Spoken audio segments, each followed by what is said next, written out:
Hello, good evening. Shout out. Ayan. Gawa tayo ng long form video. Ayan. Pumunta kami ng palengke. Pumili ako ng hipon at saka flying fish. Ayan. Linisin muna natin itong hipon or shrimp. Ayan, kukunin lang natin dito yung kanyang yung paglinis ng hipon. Dito lang banda dito. Tapos ganyanin lang natin para makuha natin yung kanyang kinain. Yun. Yung dumi ng hipon. Samahan nyo po ako sa paglilinis. Ang mahal-mahal ng hipon ngayon. Naku po. 520 ang kilo. Doon sa una naming tinanungan, yung putian. Mabuti at naglakad-lakad pa ako sa unahan. May nakita ako na 340. Ito yung binili ko, 340. Hindi na siya gaanong malalaki. Pero okay na din yan. Mahal-mahal nung yung isa nung tinanungan namin. Grabe. Sobra nagpamahal. Porque, bagong taon. Ginawa niyang 500 yung kilo. Parang hindi na yung, siguro parang, noon tawag mga noon, yung parang wala na yun sa prices sa merkado, di ba? Alam kasi nila na kailangan kapag bagong taon, kaya minamahala nila. Pati yung prutas na mahal-mahal din.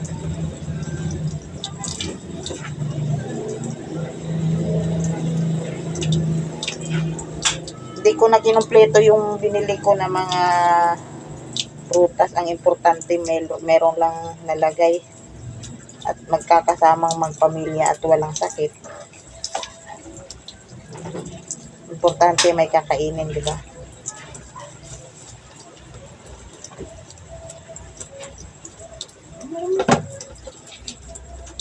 Ha?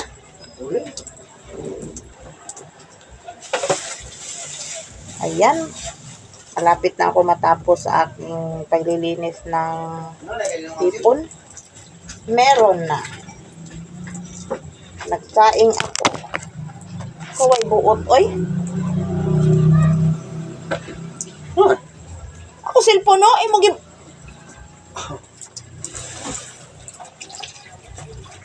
Way buot ako ba na?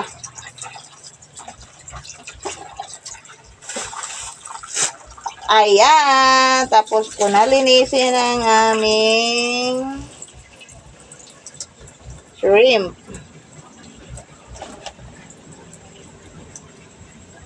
Yan.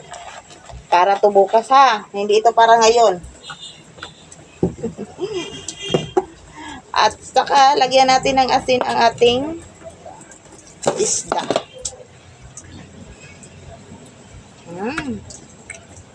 Mag-ihaw tayo ng isda o sinugba sa Bisaya.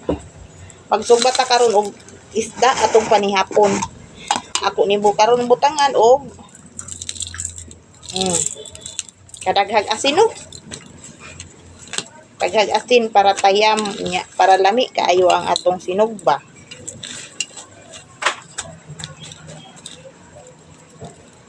Dagdagan pa jud.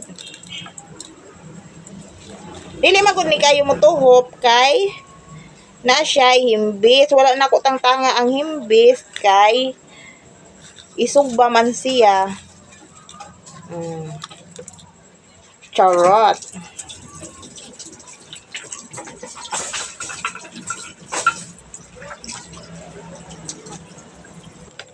Ayan.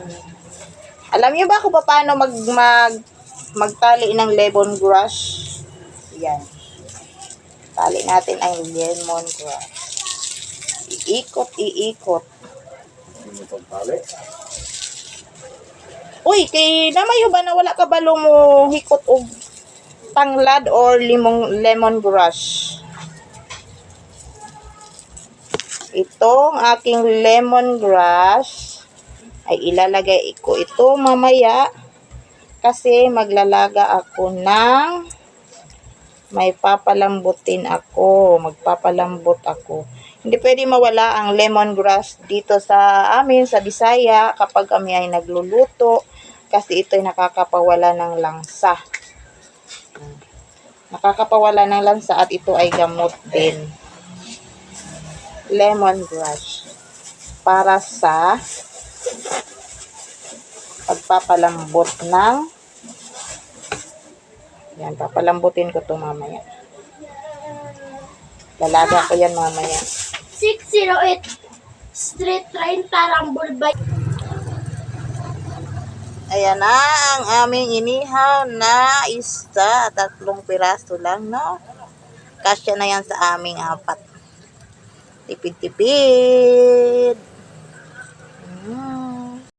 So, ayan na ang ating inihaw na isda. Ito ng aming ulam ngayon na hapunan. Ayan. Ako'y makukuha muna ng kanin para iparis sa isda. So, ayan, magpapaalam na ako. Thank you for watching. Pakitapos ng aking video hanggang sa huli at sa uulitin. Thank you for watching. Bye-bye!